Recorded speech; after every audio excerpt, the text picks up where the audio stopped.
تزکیہ نفس کا ذریعہ یہ قرآن ہے۔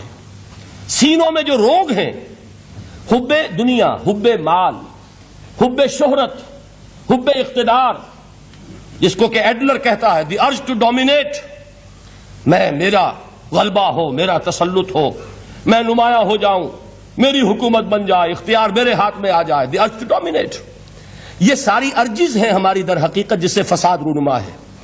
یہ حب مال ہے جس کی وجہ سے ہمارے اندر تنافس ہے۔ الہاکم التکاثر حتی زرتم المقابر، یہ کثرت اور بہتات کی طلب تمہیں غافل کیے رکھتی ہے یہاں تک کہ قبروں تک جا پہنچتے ہو۔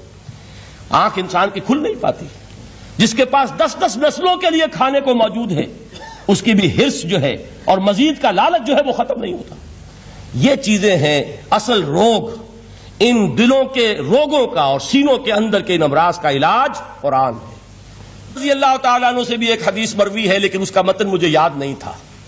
مفہوم اس کا یہ ہے کہ جس شخص کو اللہ نے قرآن جیسی دولت دی ہو اور پھر بھی کبھی اس کے دل میں یہ خیال آئے کہ اللہ نے اپنے کسی اور بندے کو کوئی زیادہ بڑی نعمت دی ہے، اس نے قرآن کی ناقدری کی۔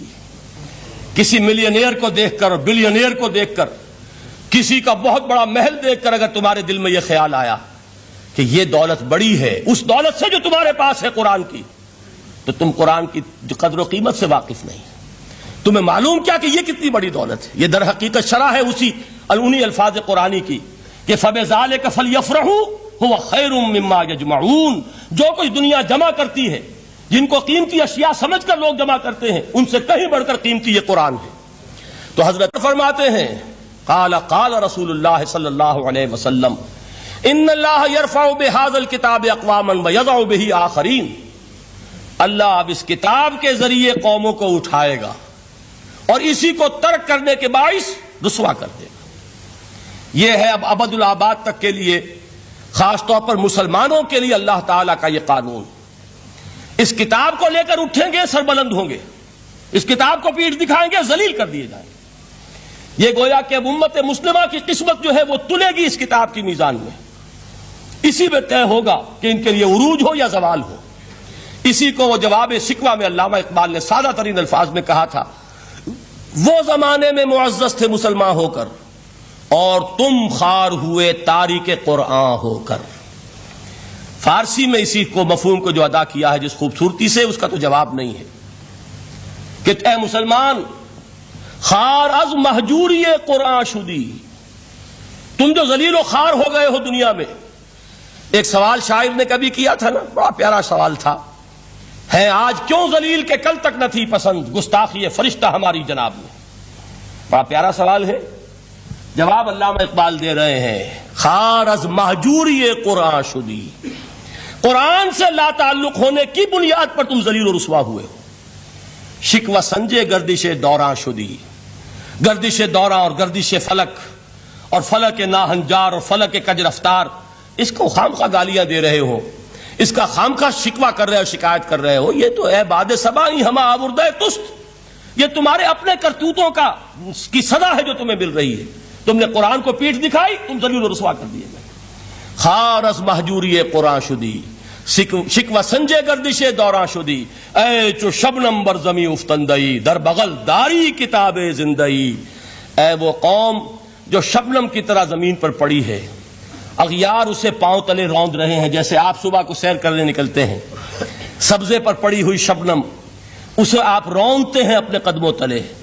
اے امت محمد، آج تو دنیا کی قوموں کے سامنے اسی طرح پابال ہے، سرنگوں ہے، لیکن ہوش میں آ کہ تیری بغل میں وہ کتاب زندہ موجود ہے، وہ کتاب زندہ جس نے کہ دنیا میں یہی جزیرہ نماء عرب، وحشی لوگوں کا مسکن، نہ یہاں علم، نہ یہاں تمدن، نہ یہاں تہذیب، نہ یہاں تنظیم، کوئی ڈسپلن نہیں، کوئی حکومت نہیں، کوئی تہذیب نہیں، کچھ نہیں، تاریکیاں ہی تاریکیاں۔ یہی کتاب تھی جس نے اسے منور کیا، یہی کتاب تھی جس نے دنیا کا امام بنایا، یہی کتاب تھی جس نے دنیا کا معلم بنایا۔ یہ حق وزحق الباطل ان الباطل کان زہوقا۔ تو اللہ تعالیٰ اس کتاب کو اب میزان بنا چکے ہیں۔ وبالحق انزلناہ وبالحق نزل، یہ قرآن حق کے ساتھ نازل ہوا ہے، فیصلہ کن کتاب ہے۔ انہ لقول فصل وما هو بالہزل، یہ قول فصل ہے، ہزل نہیں ہے، کسی شاعر کی شاعری نہیں ہے کہ آپ نے تحسین کی تو کیا اور نہ کی تو کیا. یہ کتاب وہ ہے کہ اگر مانو گے تو مہو پرویں کا امیر بنو گے، اور اگر اس کو پیٹھ دکھائے رکھو گے جیسے دکھائی تم نے تو ذلیل کر دیے جاؤ گے، رسوا کر دیے جاؤ گے، جیسے کہ آج کم سے کم 300 برس سے پوری دنیا میں مسلمان ذلیل اور خوار ہیں. آخری الفاظ کیا ہیں؟ من قال بہ صدق، جس نے اس قرآن کی بنیاد پر کوئی بات کہی اس نے سچ کہا. ومن حکم بہ عدل، جس نے اس قرآن کی بنیاد پر کوئی فیصلہ کیا اس نے عدل کیا. ومن عمل بہ اجر، اور جس نے اس پر عمل کیا اس کا اجر محفوظ.